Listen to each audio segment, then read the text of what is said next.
touching. Yeah. Besides Batou, obviously, who's your favorite character? Besides Batou? Yeah. Batou's brother. No, I'm just kidding. I don't think he has a brother, does he? You mean other than Ghost in the Shell stuff? No, just from Ghost in the Shell. Oh, from Ghost in the Shell. Well, obviously I have to say the Major because, you know, I have the hots for the Major. I want to get down with that Major. I want to do stuff to that Major. But she's, you know, she's just... Sitting right there. She doesn't give me... Yeah, see? See, look how hot she is. I want it. You know, she just won't give me the time of day, so what are you going to do? It's unrequited love. But it's very... Another moment is very touching. If you guys have seen Innocence, where the Major comes back and she becomes one of the dolls, and she's kind of, you know, there's not much clothing on her, and Batou takes his coat off and puts it on her, and it's very touching. Makes me want to cry. Yes? One part of Solid State Society that always got me was the very end of the movie with Batou and Major, and the entire time you're sitting there going, are they finally? Are they finally? And then no. Such a tea. Yeah, she is. Yeah, she is. Well, you know, he loves her. He really loves her and cares for her. And that's kind of what, you know, it doesn't really come out and spell it out in the first movie, but I mean, that's what I was playing, that he really, it was, you know, he really was in love with her and cared about her deeply. And, you know, he would love to, believe me, he'd love to have a relationship with her. But if you read the manga, actually, she's kind of into girls, so, yeah. Which is, I'm not saying that's a bad thing. Yeah. The part of Innocence where he gives her a jacket is actually like part from the first movie where she's at one point invisible and like kicking someone's ass, and he like gives her jacket after that. Right, that's right. I just thought that was so interesting how they tied it in to show that like even though he knows it's just her ghost, he still takes care of her. Right. Yeah. Well, it's still her essence, no, regardless. Yeah, you. I was wondering, what is it like? What does it feel like? It's terrible.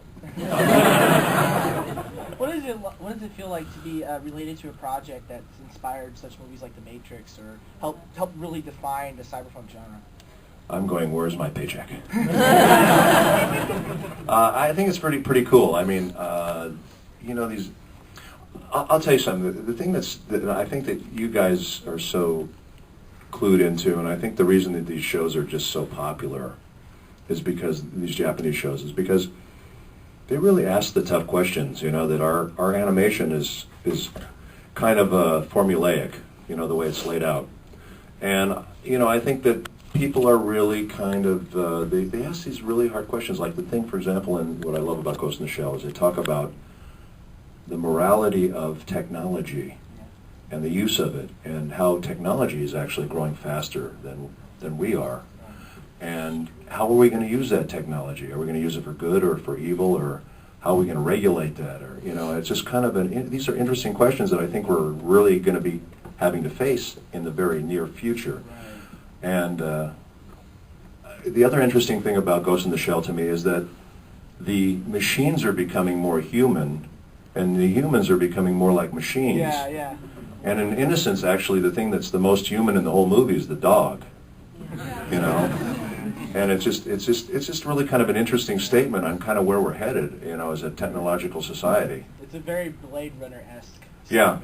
Yeah, it is. But you know, the scary part to me is that I see a lot of evidence of stuff like that happening. Yeah. Like that. So, I'm sorry, you had a question. You were. What would have to be your favorite thing about playing as Batou?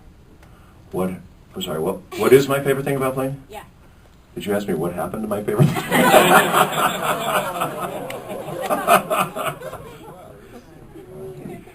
What happened to my favorite thing? Well, I put it away, and then and I take it out once in a while.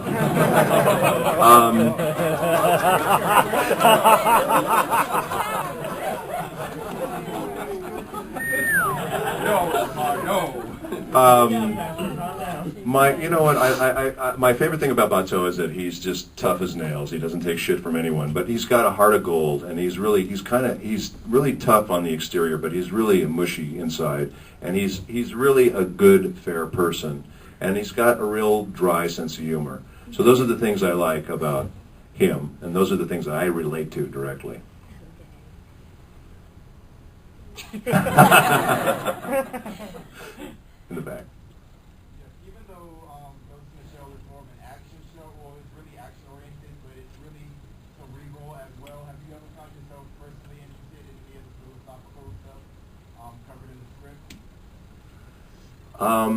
You know, it's certainly thought-provoking, you know, and I think that's why it's not just like a cop shoot-'em-up show. It's got all those levels of psychology and stuff going on inside of the show, and I think that's what makes it a lot more interesting, and that's what flavors it and colors it and makes it, you know, a notch above.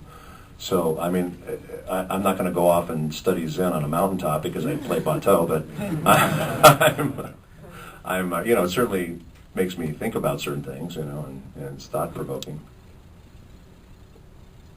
Yeah, you in the back. All right, well, you can go first. That's right. What is your favorite line, and if you can't remember one scene recording with Batou? My favorite line? Yeah. I think I just told you my favorite line. You don't remember your own name, stupid dickhead. That's a great line. Thank you very much. They like it. All right, now you, yes. One of the things I like about Batou is that it doesn't have the major existential angst all the time. Right. So then, in Innocence, how did you have to approach these pages of monologue where you're going through all of this? That is a great question. Oh my God, that is it's basically the entire movie. I don't know what the hell, he dropped a lot of acid or something. That entire movie is like all platitudes, and it's all just, you know, and to try to write, I had to do the adaptation, so to try to write that into natural sounding dialogue was really challenging. And part of me wanted to just throw it away, and I actually, Crispin Freeman and I had long discussions about this, and I kept saying to him, I said, this is driving me nuts. I just want to like throw it out and make it like normal conversation. And you know, and we went back and forth and talked about stuff, and you know, and basically the bottom line is you kind of have to respect the original movie, because this is somebody else's creation that you're doing. So you can't just say, you know, screw it. You know, I'm going to do it the way I want to do it. You know, you can't do it. It's not right to do that to another artist. So I tried to make it as close to what the original was, but I also tried to make it, you know, acceptable to an American audience, so that it would sound somewhat natural and normal the way they spoke. But and I tried to invent ways to intercut all those platitudes without having them just stop and say that, although there's parts where they have to do it, there's no way around it, you know.